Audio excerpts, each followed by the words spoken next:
ये चार बातें बहुत जल्दी मन को प्रभु में लगा देंगी। अगर आप पकड़ पावे, ना पकड़ पावे तो भोगे। फिर आपका मन आपको जलाएगा, फिर आप रोएंगे, चिल्लाएंगे, भागेंगे। कहां भाग के जाओगे? जो संसार में फंसे हुए जन है वो तो भाग के यहां आ रहे हैं श्री जी की शरण में। यदि आप अपने मन को संभाल नहीं पाए तो फिर कहां भाग के जाओगे? इन्हीं की शरणागति से तो निर्विकार हुआ जाता है, निश्चिंत हुआ जाता है, निर्भय हुआ जाता है।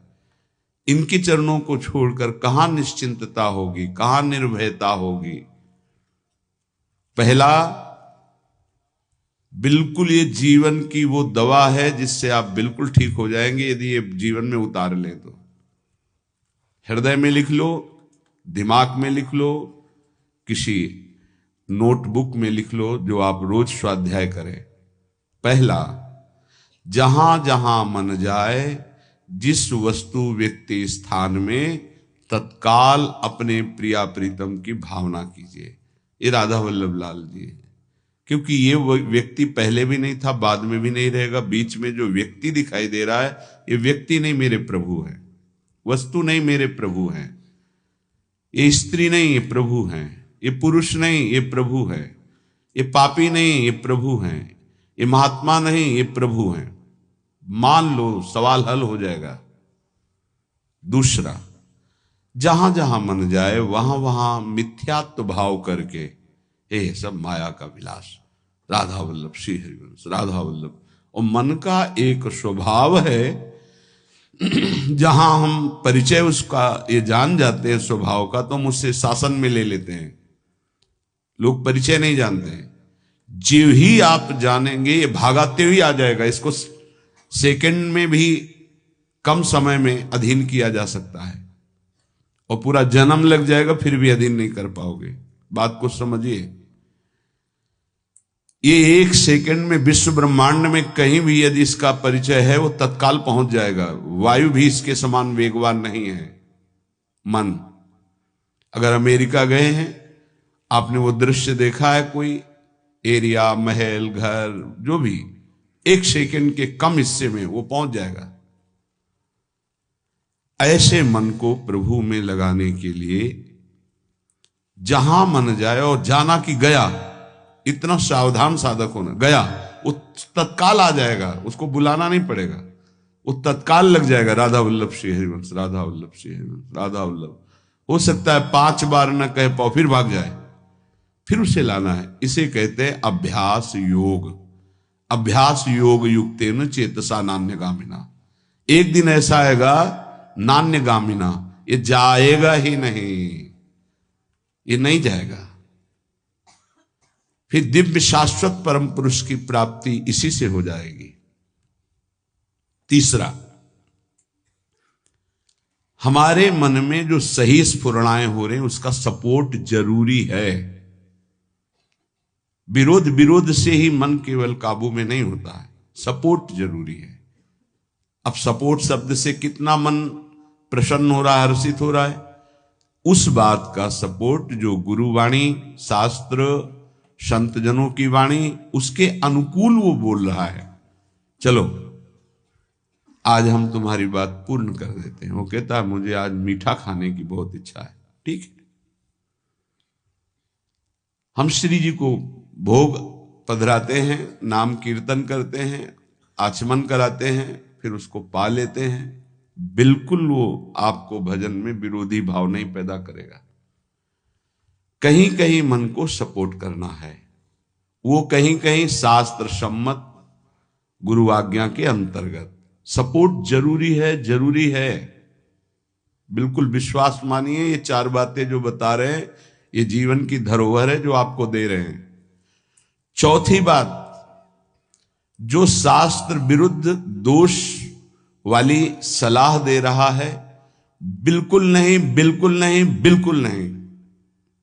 जैसे वो जरूरी है सपोर्ट, ऐसे बिल्कुल सपोर्ट नहीं, बिल्कुल सपोर्ट नहीं, बिल्कुल नहीं। अब वो आपको जलाएगा। जैसे सपोर्ट शब्द से हर्षित हो गया, ऐसे बिल्कुल नहीं शब्द से वो शोकित हो जाएगा। अब आपको उदास कर देगा। जब उदास वो होगा तो आप उदास हो जाएंगे, कहीं मन नहीं लगेगा, आपको लगता है अब तो जीवन बेकार हो गया। तो मन लगना ही जीवन है क्या? अरे अभी आप समझे नहीं। सोहम तवै आश्रितः, मैं प्रियालाल के आश्रित हूं। तो तन वांग मनोभीर, अगर ये नहीं लग पा रहे हैं तो मैं स्वयं प्रियालाल के आश्रित हूं। ये मुझे कैसे भ्रष्ट कर सकता है? तन वांग मनोभीर, शरीर वाणी और मन, ये हम समर्पित कर रहे हैं। तो शरीर वाणी मन, ये तीनों धोखा दे रहे हैं।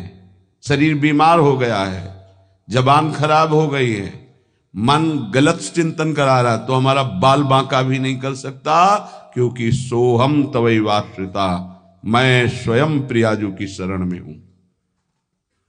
उपासक ये 4 बातें नोट कर ले, बहुत ये जीवन के लिए अत्यंत लाभदायक है। जब आपका मन आपको परास्त कर रहा है, जला रहा है, वो जलन सिर्फ मन को प्राप्त हो रही, आपको नहीं। आप बिल्कुल दूर हैं, आप दृष्टा हैं, आप साक्षी हैं उसके, आप स्वामी हैं उसके। यदि आप स्वीकृति नहीं देंगे तो आपसे पापाचरण नहीं करा पाएगा। आपको डरना नहीं कि अब मन में काम आ गया, क्रोध आ गया, अब तो मेरी दुर्गति हो जाएगी, बिल्कुल नहीं। देखो देखो जरा, इस पर विचार करो। क्या शरीर को त्याग देने से परम पद मिल जाएगा? दुखों की निवृत्ति हो जाएगी? क्या निर्विकारता आ जाएगी? नहीं। ऐसे शरीर को नष्ट करने वाले को प्रेत योनि मिलती है। प्रेत योनि महाभयानक कष्टदायी, जिसमें वो दरिया के समीप रहते हुए बूंद पानी नहीं पी सकता, केवल वायु भक्षण करके वो जलता रहता है। कितने समय तक, इसकी कोई सीमा नहीं है, युग युग बीत सकते हैं। ये मन जिसको तुमने अपना माना, कितनी दुर्गति का रास्ता चयन करा दिया। उपासक मस्ती सीखे। अरे चाहे गृहस्थ हो या विरक्त हो, भगवद आश्रित मस्त रहना सीखो। सदा रहो अलमस्त, नाम की धुन में हो जा मत वाला। निरंतर नाम, क्या फर्क पड़ता है मन सही है या गलत, क्या फर्क पड़ता है? क्यों? क्योंकि मैं स्वयं प्रभु के आश्रित हूं। मैं सच्चिदानंद का सच्चिदानंद अंश हूं। ना मैं कभी दूषित था, न दूषित हूं, न दूषित रहूंगा, और ना सृष्टि में किसी की सामर्थ्य है कि मुझे दूषित कर सके। इंद्रियां दूषित हो सकती हैं, मन दूषित हो सकता है, क्रिया दूषित हो सकती है। अब हम प्रभु के बल से इन इंद्रिय, मन और शरीर के दोषों का नाश करूंगा, ना कि इनके अनुसार चलूंगा। ये उपासक का स्वरूप है।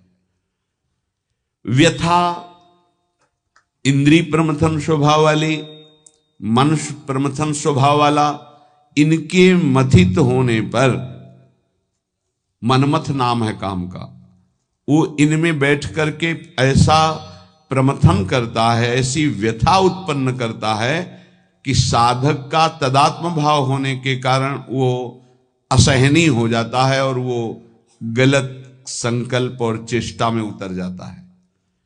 इसी को सह गया सो महापुरुष। यम ही न व्यथयन्ते ते पुरुषम पुरुषर्षभ। हे पुरुषों में श्रेष्ठ अर्जुन, अर्थात वो पुरुषों में श्रेष्ठ पुरुष है जो प्राप्त व्यथा को सह जाता है। इंद्रिय मन के द्वारा विकारात्मक पीड़ा को बिना किसी से राग द्वेष किए चुपचाप सह गया।